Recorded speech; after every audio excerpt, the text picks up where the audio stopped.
Good evening and a big welcome to this webinar on BIM for Geosciences hosted by NGI and Geovita. My name is Magnus Rømon and I'm head of the environmental geotechnics sections here at NGI. The background for this shared webinar between Geovita and NGI is that we together have worked with developing new routines for 3D and BIM modeling the last year, which we now want to share with all of you. Before that, we have worked together on several large projects for many years, so we really know each other well.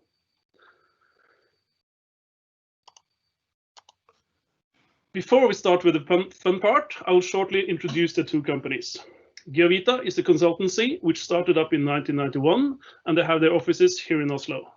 They are approximately 15 employees and work with geotechnical engineering and rock mechanics on large construction and transportation projects. NGI is a private research foundation with head offices in Oslo and offices in Trondheim, Perth, and Houston. We are approximately 320 employees from 40 different nations and work with both consultancy and research within the four market areas of geodata and technology, geotechnics and environment, natural hazards, and offshore energy. Both Geovita and NGI are currently working with some of the biggest engineering, construction, and infrastructure projects in Norway, run by both private and public companies. So, short about today's agenda.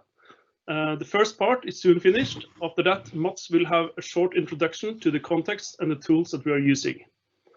Second, Per Anders will present about modeling of soil layering for large projects, before Nikolai finishes with a presentation about both parametric modeling of dynamic sheet pile walls and also some on communicating uncertainties in the models. Normally, we would have loved to have an open up for a discussion at the end, but since we are running this through a platform we are using, which does not enable that facilitation of a discussion, and since we have more than 900 persons who signed up for this webinar, we will solve this question part with a chat to the right. So if you have any questions, please post them in the chat, where you can also like the question that all other people have posted. And then we will post the answer on these questions on the landing page, which you all used for signing up for the webinar. The recording of today's webinar will be posted on NGI's YouTube channel, so please feel free to watch the video out there afterwards, or you can also share it with some of your colleagues later. In the presentations, we will be using quite a lot of videos. In the test run we had a few days ago, these videos did not run as smooth as we wanted. This is something that we have tried to fix, but we are not sure if we managed. So, but these videos should run smooth in the film that we post on YouTube afterwards. So if you are having problems viewing them today, that might be an option seeing them later. So that was the practical information. Now over to Mats and the first presentation. Okay. Hello. So my name is Mats Karlström.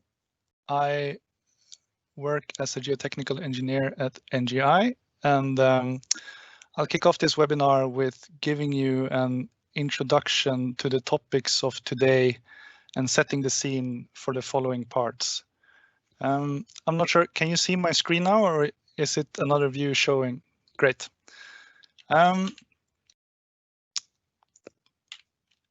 So if you focus on infrastructure projects and geotechnical engineering, the subsurface in urban areas is becoming more congested, increasing complexity for new developments. Projects also become bigger and more agile as design and construction phases are done in parallel. With digitalization, cloud storage, and smarter sensors, we're able to collect more data. And from this data, we need to harvest more insight to increase our knowledge base, such as with machine learning. Finally, we geotechnical engineers must be prepared for the drawing-free projects that are coming and adapt to a more model-based design workflow. In light of this, Geovita and NGI has seen the need to revitalize the way we work so that we design smarter and manage data in a more structured way. We also need to encourage improved standardization across our disciplines.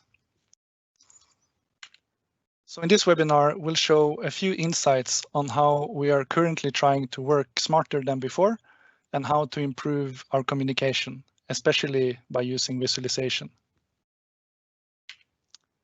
So let's say hello to our geotechnical engineer.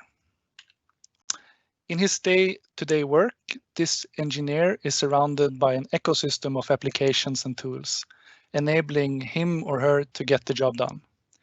This ecosystem of applications is very much alive, and probably within a year or two will look much different again. But for now, this looks like a pretty organized picture. However, in reality, when accounting for how data is transferred between each application, it might look something like this. And our design workflow often involves transferring input and output from one application to another. And that's simply the way it often has to be. So it's therefore important that we push for using open and non-proprietary data exchange formats, such as IFC, JSON, GML, or other formats depending on our need and purpose. But let's clean up the picture a bit here and start over.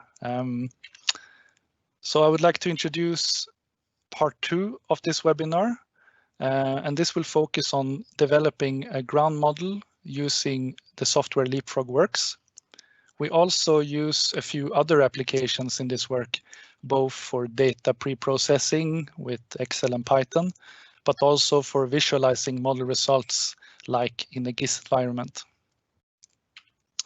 A big part of the job for a geotechnical engineer is to create an understanding the ground below, characterizing material properties of rock, sand, silt, and clay, as well as predicting its behavior at small and large scale.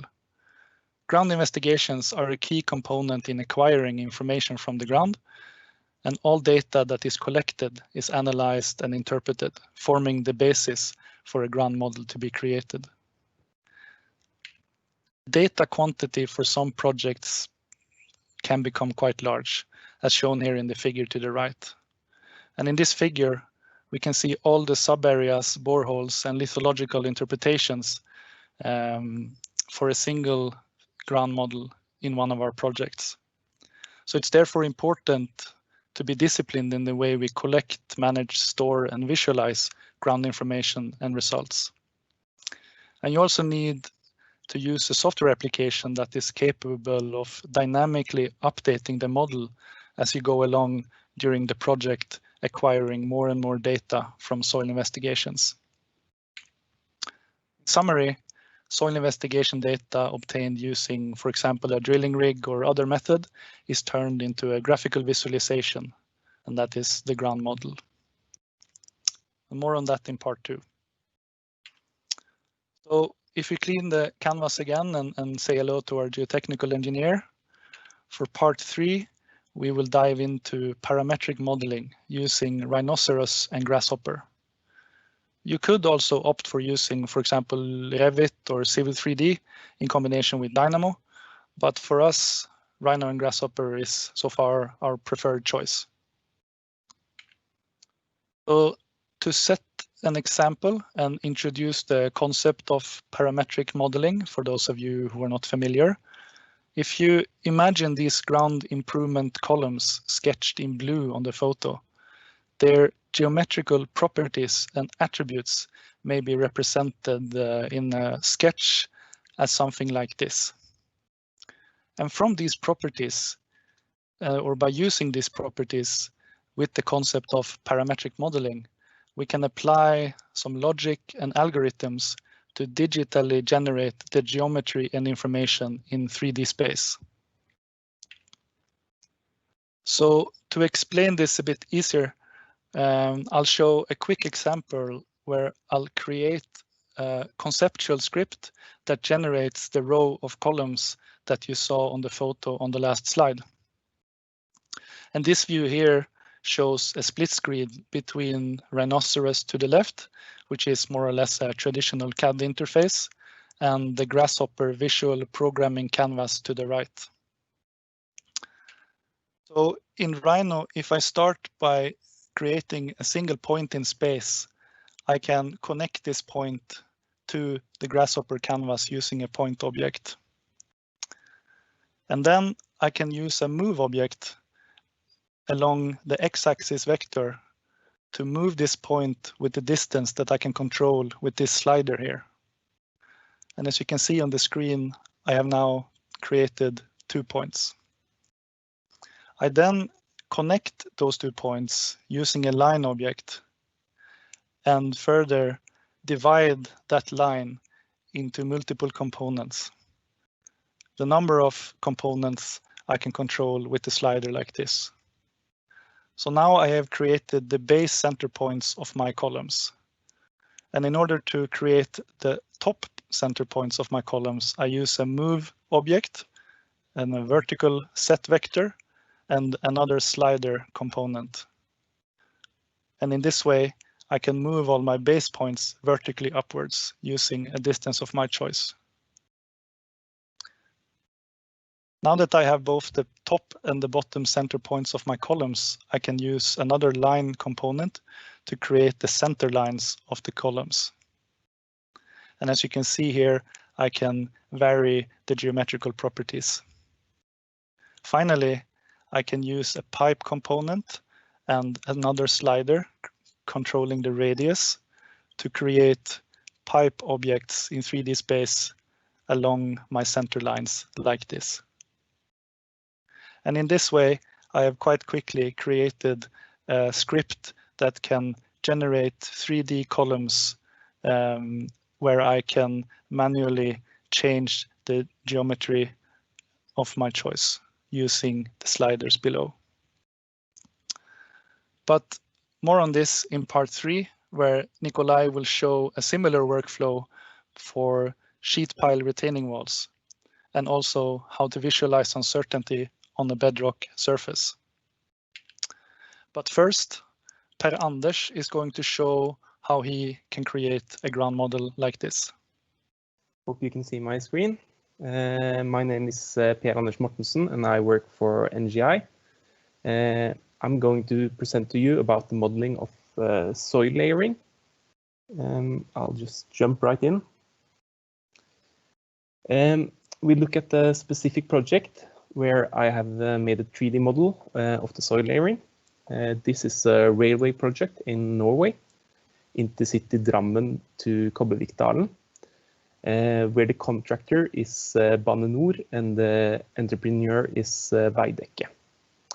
The part I have been involved with is 540 meters of cut and cover and then 270 meters of soil tunnel. The software we use to model the soil layering is called Leapfrog Works.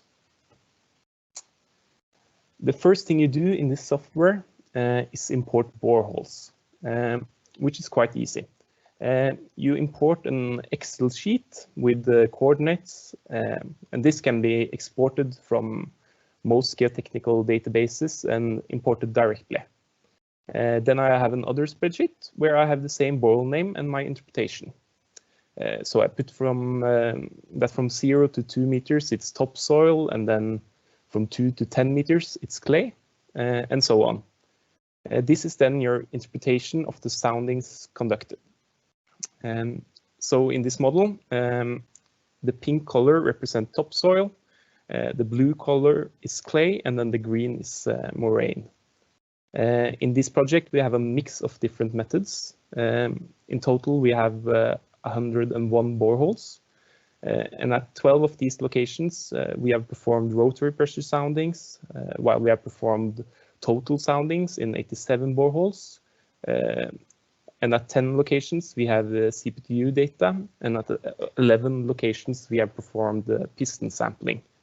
For those who don't know total sounding, it is a method that combines rotary pressure sounding with bedrock drilling. But all of these methods have very different levels of uncertainty attached to them. Piston sample is quite certain, while your interpretation of a total sounding is much more uncertain. The 3D visualization is then very good to have so that you can, in some sense, calibrate your interpretation of the soundings based on the samples you have nearby.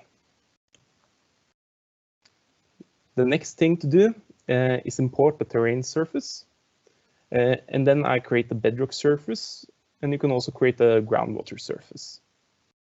You just import the coordinates from where you have data on the groundwater level or bedrock, and then you interpolate between the points. There are different ways to interpolate. If you think the bedrock surface or groundwater surface follows the terrain, you can interpolate based on the depth instead of on the elevation, which is what I've done in this project. When you have created the bedrock and terrain surface, you put them as boundaries, and with a few clicks, make the software interpolate between the boreholes. I have also added a distance boundary to the boreholes of 100 meters. The strength of this method and software is the visualization. It is easy to spot errors in the dataset or with your interpretation. And you can play around with how you interpolate or set up your model until you're happy with the result. Another great thing is how easy it is to add another borehole or more boreholes. You just put the coordinates into the spreadsheets, upload them, and then the whole model updates within a few minutes.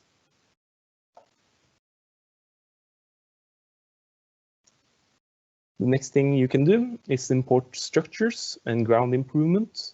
And there are two good reasons for doing this. It is a great way to spot the potential problems, especially in the early stages of a project. Then you might not have great models, but you can just import the alignment of the railway or something else that helps you visualize the construction area.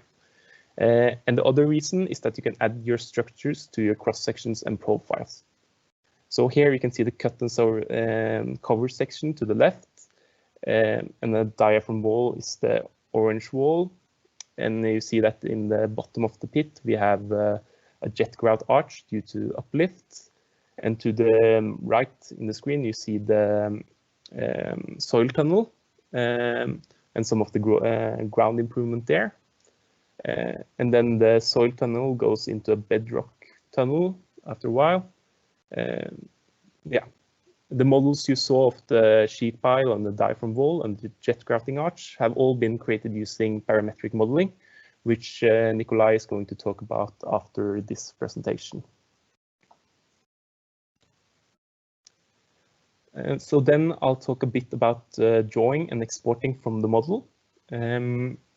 First off, you can create a profile along the railway alignment or any other line, which is what you see in the right corner. Here I have added the boreholes and the culvert. And then you can also create cross sections along the alignment every 5 meters, for example. And these are created automatically. You can export them to a PDF and then look through them and decide which one you want to do calculations on. You then export the cross sections to a DXF format, which most calculation software support. In this project, this has greatly increased the efficiency. We created a Plaxis 2D model with interfaces and materials and so on. And then you just copied the calculation, removed the layering, and imported new layering from another cross-section. Since the cross-sections are based on the railway alignment, they are all centered correctly, so you don't have to move anything or decide the position of the center of the building pit. You can have the new calculation up and running in a very short time frame. Lastly, you can export depth to bedrock, soil thickness, or the thickness of the clay layer.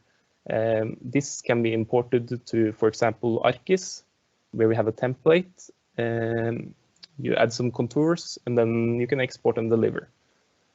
All the cross sections in the model update automatically if you add boreholes or change the soil layering.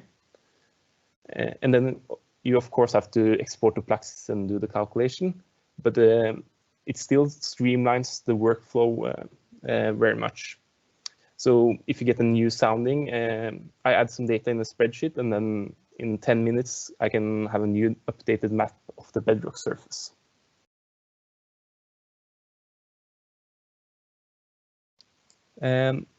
Lastly, we have done some coloring. so that you can visualize uncertainty based on the distance to the boreholes. And this model is what I export for the customer. You add some attributes and export as IFC, so that the customer can view the same thing as us in his BIM collaboration tool. Giving the contractor this model, together with easily creating cross sections and profiles, have really simplified the communication on geotechnical issues.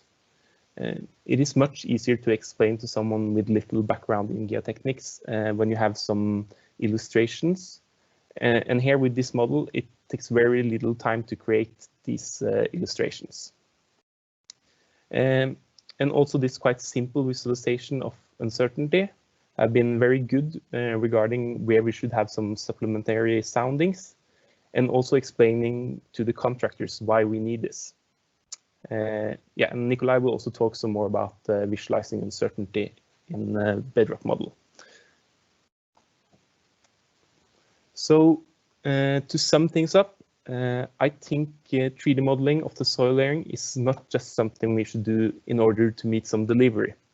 It is actually a great tool for us to streamline our work process, simplify communication to the stakeholders, but it also gives us a very good understanding and visualization of how the soil layering is in the area, which simplifies the interpretation process. Today I've talked mostly about a large infrastructure project, but on smaller projects, this is also time effective in my experience. It is also more precise, comparing it to projecting the soundings onto a cross-section and then manually drawing the layering. And when you later on need some illustrations for the report, then you don't need to draw them from scratch. I would also say you get the most out of the model by setting it up early in the project. And then you can enjoy having good illustrations for meetings. And it is also very nice to get the layering done in some sense. Because then you have a best guess of the layering based on the currently available information. And you don't need to go back and forth for each new cross-section you decide to do calculations on. At the same time, you need to be aware of the uncertainties, but I think the model also helps with illustrating and visualizing that to some extent. Yeah, I think that was everything I was going to say. I hope you enjoyed, and thanks for your attention. And then you can ask questions. And now you will hear about dynamic sheet pile modeling from Nikolai, who works for Geovita. Good afternoon. Hope everybody sees the screen. My name is Nikolai Hansen, and I've been working as a geotechnical engineer in Geovita for the past 17 years. I've always been interested in 3D modeling and in developing smart design solutions and workflows, apart from geotechnics, of course. So, as the title says, I'll be showcasing some modeling of sheet pile walls with the use of parametric design. I probably won't go into too many details since I have limited time in this webinar, so consider this to be more like a demo showing the principles like maths, but a bit more detailed on how we use this in our daily work, and to show you what the possibilities are regarding geotechnical modeling, and hopefully getting all you guys inspired and maybe a bit impressed. That said, we will go through how to design 2 dynamic sheet pile walls from scratch to a complete BIM model in around 10 minutes. So I had to turn up the speed a little bit, but hopefully you still get a glimpse of what I'm doing. And obviously I'm not alone on this, so I had a lot of help from my colleague Paul Garborg, as well as the whole team at NGI. So I assume that most of the audience are familiar with sheet pile walls, or at least have seen some of them in some point in their profession. So I'll therefore not go into details about that, but I figure that short intro could be good and useful before we begin to actual modeling it. So in Norway, it's quite common practice to drive sheet pile walls all the way to the bedrock. And in some cases where we have big depths to the bedrock surface, we'll design it as a cantilever wall. And in some cases, we do a mix of the above. So mostly the sheet pile walls are designed as anchored walls with anchors or cables, if you want to, driven into the soil or bedrock as seen on the picture at the bottom right. And in other cases, we're using a single, double, or even triple strutting system between two sheet pile walls, or it could be a single level strutting system which supports against an existing or a new construction, as shown in the illustration above, and like you can see in the picture at the bottom left. So, but again, this is entirely dependent on the construction being built, and often we have to alter the design because of existing infrastructure in the ground, that being water pipes, power cables, tunnels, etc. As I try to illustrate all in the bottom left model screenshot. So I think that's enough about this. So the point here really is that there are a lot of different parameters to take into account when designing sheet pile walls, and it almost differs from project to project. So let's go into action.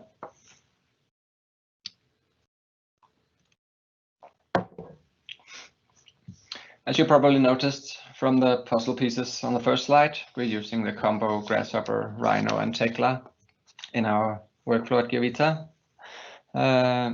So like Matt's explained, we got our Rhino at the left and Grasshopper at the right, and the only thing we've done beforehand here is that existing terrain, a bedrock surface and a line from a new construction are imported into Rhino from DWG files. So as you see in the top menu as well, we got, we made our own scripts. So you could call it scripts or some small program snippets like the one Matt showed you. So instead of using those predefined scripts, we made our own.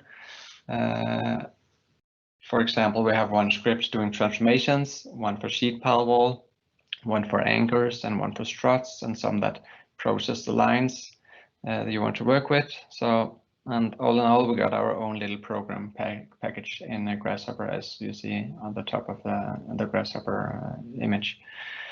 So, and then from this package, we just drag and drop the script we want to use onto the canvas and can use these the same way as Matt showed us earlier when doing the piles. So the first one you see here are doing some transformations. This is due to us working in big infrastructure projects, and we used to and prefer to work in real coordinate systems. But then other disciplines such as architects and structural engineers works in predefined local coordinate systems. And that's why this little script automatically just do the transformation between these if needed. So, and also Tekla works in a local system, so this transformation script will handle the transformation between Rhino and Tekla. And the next script you see at the screen now are something we use here. It's one of the offset scripts. And with that one, you can let us control the distance from our defined constructions line to our sheet pile wall. And then we have the sheet pile wall script, which you see all the way to the right. So here we then connect this script to the offset line script to our sheet pile script, as well as connecting the common basis geometry, and that's all it takes to generate a sheet pile wall like you see here in Tekla. So as you see here down on the left on the screen, it looks a bit odd in world coordinates because of the distance from Origo, but this is more for visual control in Rhino, and the final product will of course be correct, which we'll see later on. So that's why we have those two different views as well. We got the world view and the original view. So let's do another sheet pile wall using a similar offset script, but this time connected to the first one. And as you see now, it's really just a copy-paste operation. So you can kind of use, and we set the distance here to 7.5 meters from the construction line, and connect that one to the other offset component. So it's all fully dynamic and attached to each other. The new wall now came on the wrong side, you can see here. So we just have to modify that in our script. So for it to switch side. And then we can of course change the sheet pile profiles to another dimension, which I'll show you here. So it's linked up to Tekla. And if you want to, you can even add another profile type if needed, that being set, U, or even circular hollow profiles. We can also adjust the length of the walls. So for the south wall, I want this to have a maximum length of 10 meters. And if it doesn't intersect with the bedrock, it would stop at 10 meters length. So just have a look at that. See, that goes to the bedrock here and 10 meters. And the same in Tekla. Let's have a look. The north wall is going all the way to bedrock, and here we have 10 meters sections, lengths of the south wall. So let's model some struts as well. So for this, we need the lines coming out from the sheet pile script and connect them with another offset script where we can specify if the struts should be on a specific contour. Just have to take out the lines here from both walls, of course. We need the struts to go from the north wall to the south wall. So if you connect this, and here you see those little scripts for adjusting the lines. So like I said, it could be a specific contour, it could be a given depth from terrain, and as well as the profile you want to start with and you want to end with. So it's very adjustable. And doing that, we see we got new lines. And we need, of course, two of those, and we connect those to our strut scripts like that. And of course, we need it to have the basic information as well as the terrain and the rock and the transformation. So like you see now, we got nice struts in the model. We got some issue over here, of course, because we didn't define that the struts should only be going according to the south wall. So a quick adjust, and then that's all good. So anchors are done similarly. Our offset line script defining 2 rows. We have this one here, and it's quite a little bit different. It's different depths with input from the sheet pile script, and but then giving an output to our new anchor script. So this one was going in the mix it up, and then as well we need our profile ending. It's okay because it's going all the way to the end. And then we just need our bedrock because we need those anchors to go into bedrock. And you see here we got our anchors, but this was going on the wrong direction, so I'll just adjust that one, and voila. And you see here in Tekla we got our model as well. So but you see a quick check, and in the live link with Tekla and we see something looks a bit funny, you have short segments down to the left, and so we have to change that by just defining a new minimum segment inside Grasshopper.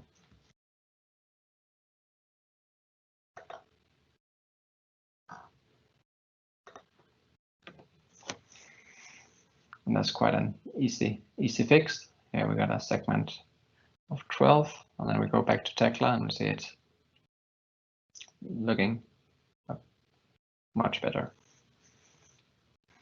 So, and now we just did some copy paste of the strut and anchor scripts just to get this full construction pit with a double level strut and anchor systems.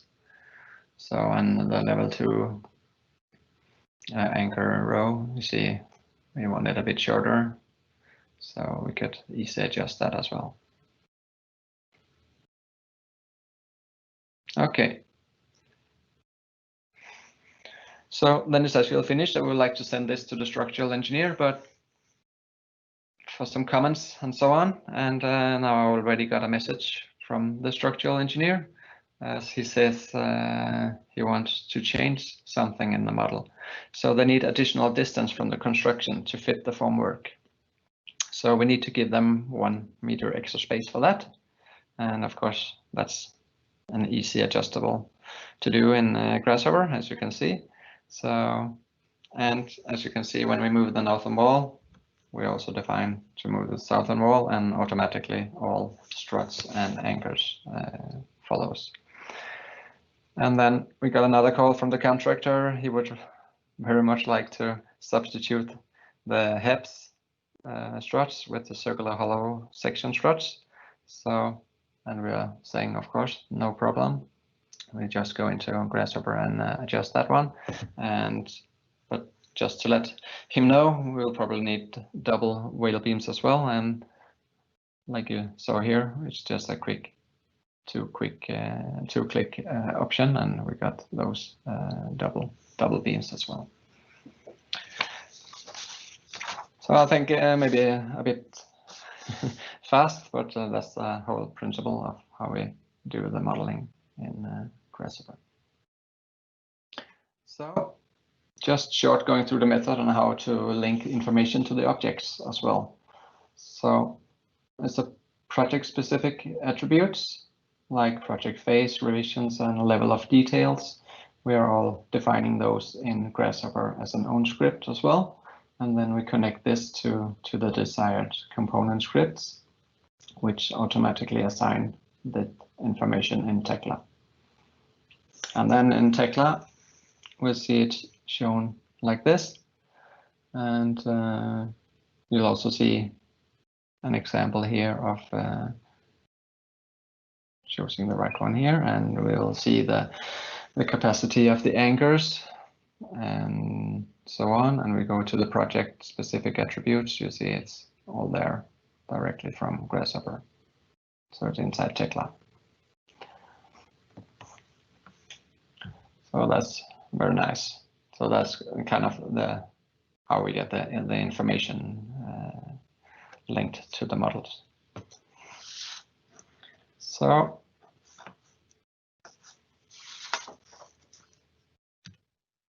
our model are finished. I'd like to talk a little bit about collaboration.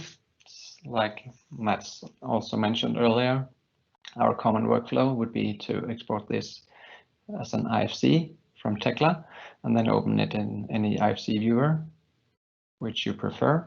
So, and as you can see here in one of those, it runs quite smoothly when navigating around in a somehow pretty detailed model as this is. And we'll find the attributes in here as well. And you could even see here, we got our those project specific attributes, as well as you got the base quantities. And I wanted to say you can even do a quick quantity check inside your viewer if you want. For example, if you want to know how many struts there are in the model. And the whole point here is that this is in a viewer and this could be done by anybody.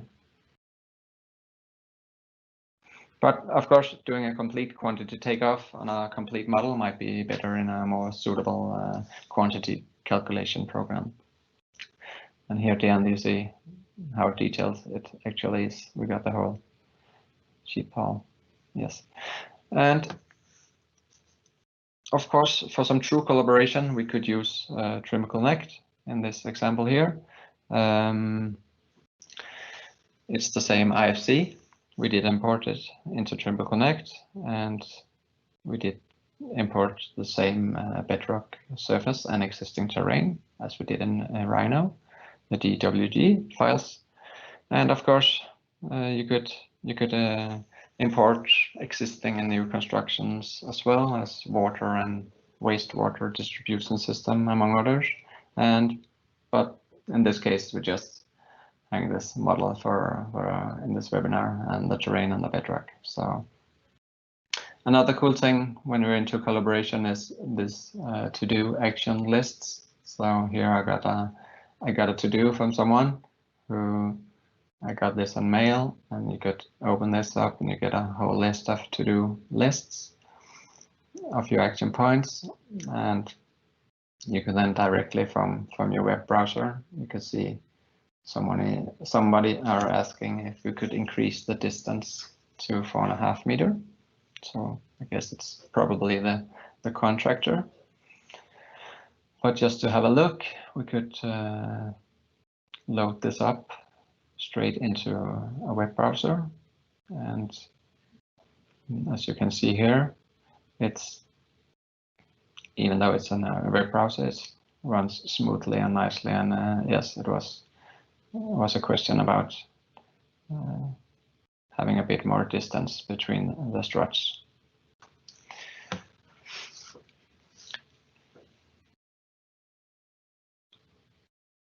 Let's see. And like you said, like you could see, the model looks very nice. It's almost realistic and truly reliable. So, and reliability leads us to the uncertainty part. And because even though it looks like it, it's not really reality. So this is a natural lead into our next topic on the agenda, which are how to communicate some of the uncertainties in geotechnical modeling. Just have a sip of water.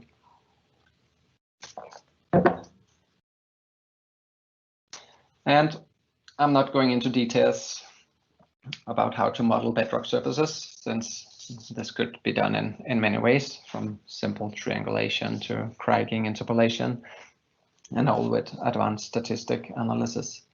But often, at least in our daily work, it's a triangulated surface made from boreholes far from each other, and it doesn't really catch up the tendencies, even in a creaking model. So it's like more shown. It's a model shown by the red line in the illustration you see here.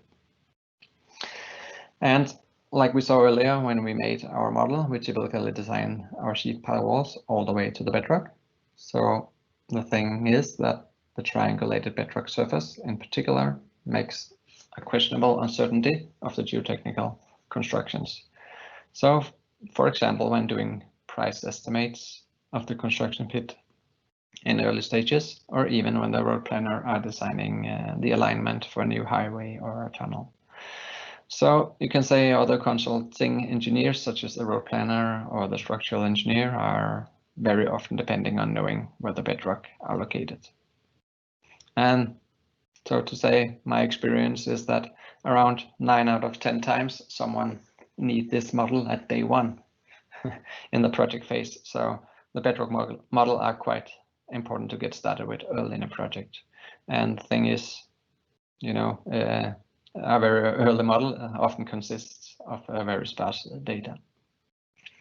So that's quite to sum it up. That's why we think it's essential to communicate the uncertainties in the model, so all parties can take this into account when doing their planning and or design. So you could say it may look perfect, but it ain't, and we don't want this to be our little geological secret. So how are we doing this? At this moment, we use two types of simple uncertainty analysis. One of that are the one you see to the left, analyzing the length of each side of the triangle in a triangulate model, and the other one on the right picture, so that are analyzing the distance to existing boreholes. So even though I already spoiled the result now, I'll still go through and show you how this is done. And for this, we're also using Rhino and Grasshopper to do the analysis part and to tweak the input parameters. So unfortunately, I got limited time here as well, so I will only show you one of the previously mentioned methods. So this is my triangulated bedrock model, which is already imported into Grasshopper. And moreover, I loaded the uncertainty script, and as you can see, we got a couple of choices here. So we just, before we do that, we just set the mesh here. And like the bedrock, I could either import an existing bedrock, or I could make a new one into Grasshopper as well. So the parameters here are for the length of the triangle side. You have some parameters you can adjust. We got a sort of standard at Geovita where we say from 0 to 10 meters, it's quite certain bedrock, and from 10 to 40 it's uncertain, and 40 to 100 it's very uncertain, and over that it's complete unreliable bedrock. Yeah, but of course this is something you have to set on a geological interpretation and knowledge about the project area you are working within. So if you can see the preview here, we got those nice colors, and you could adjust that as well. So it's quite, I think it's too much yellow here. It seems quite certain, so I just want to adjust that one to be a bit more red. So just defined 30 meters here instead, and do a new calculation. Here you see at the left we got more red in our model, so it seems more uncertain. Oh, you can see, and of course it's important to change these as well if someone else are going into the model and should work with it further on. So what about the communication, which was the whole point of this small session? When we're satisfied about this one with the model, it's really just a couple of clicks to export this into something useful and easy to convey to the project team or even the shareholders. So, and since this are linked up, we'll just do a quick export from Rhino here.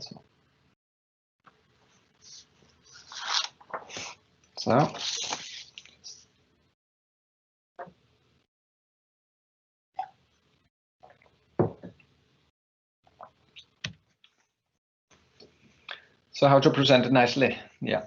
So we got our exported model, and in this example, I took it into a GIS software, and in my case, this was QGIS.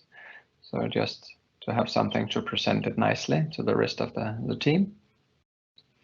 And there's some big advantages here, that it's, for example, open source. It has low system requirements, so it's an easy viewer on a simple laptop, for example. It doesn't really need much, and you can literally add any maps you like, such as Google or Bing Maps or Apple Maps, or even find historical maps, as well as you could connect VMS services if that's the case.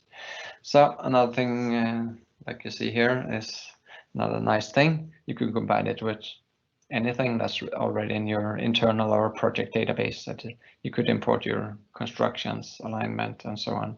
Or you could easily take your ground investigations directly into QGIS, as I've done here. And this is directly linked up to a PostgreSQL database. So this is I think it's a fantastic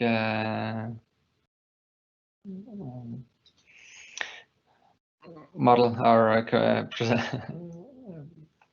yeah, make it's presented nicely. So you could even use this as just a starting point from doing where you want to do additional ground investigations, just to get a more complete model of your bedrock. So to sum it all up, I think this is a very nice and easy way to make nice presentations and communicate the uncertainty. Okay, so again, instead of a GIS software, like I showed you here, this could just as well have been presented in other collaboration software, such as Trimble Connect, Solibri, Quadri, Navisworks, etc. Just to how to communicate the uncertainties to other consultants. And it being a model available and used for making, for example, cross sections. You know, when we imported this color model into Trimble Connect, as you see here in the video, when we're using the clipping plane in Trimble Connect, then we keep all the colors and we see the uncertainties instantly.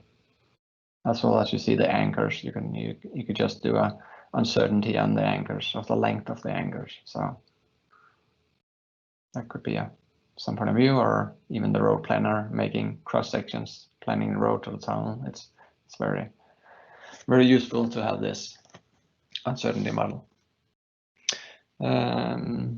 So, and by all means, you could easily use this in virtual reality or augmented reality if desired.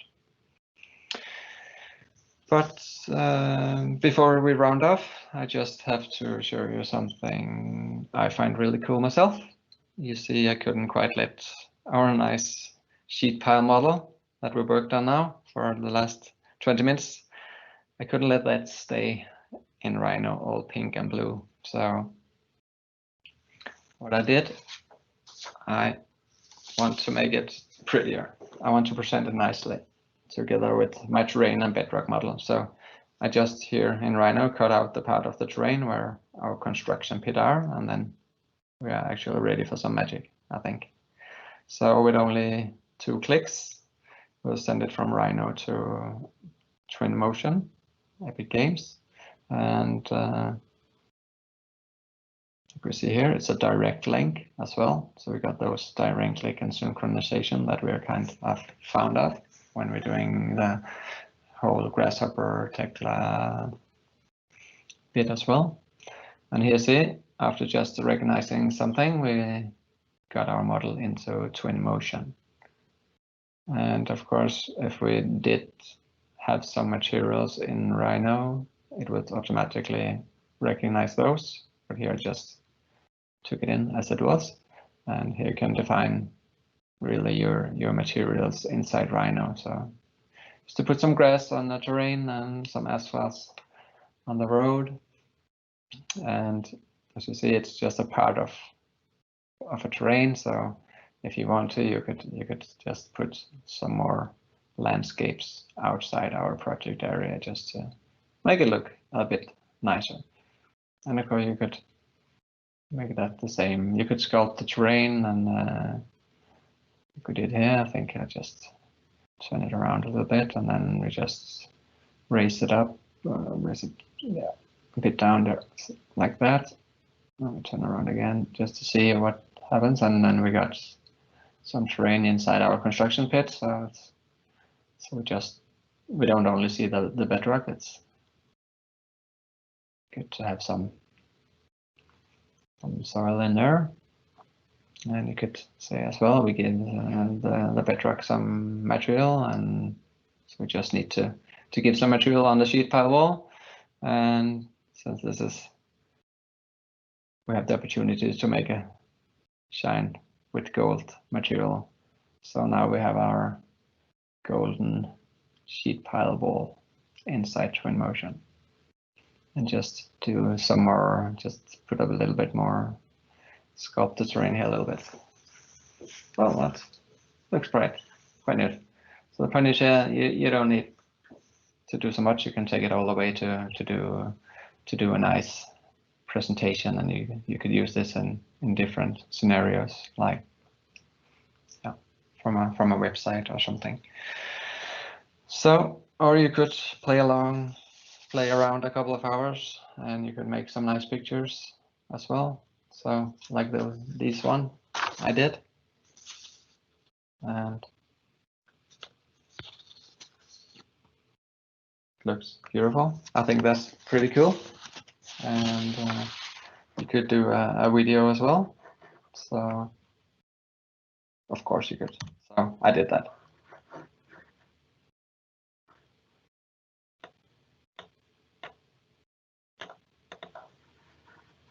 If it's running,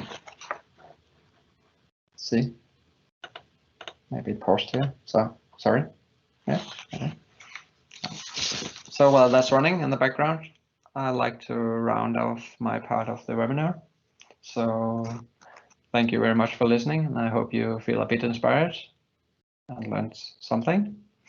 And yeah, this is something we truly believe in, and that will keep developing in years to come. So yeah, again, thank you for your time.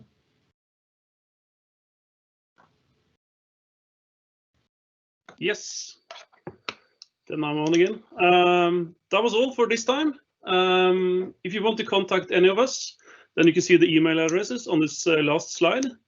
And as I said in the beginning, answers to the questions will be posted on the landing page, so there you can find them. As I think that some of them are answered already, but everything will be answered on the landing page. This was the first in a series of webinars, and the next one will be held on the 27th of August at the same time as today. So be sure to set aside the placeholder for this already now. The agenda is not decided yet, but information about this will be sent out sometimes before the webinar. Thank you all for joining us today. I hope you found this interesting and that you learned something. And then I wish you all a nice evening, morning, or night, all depending on where in the world you are. Thank you and goodbye.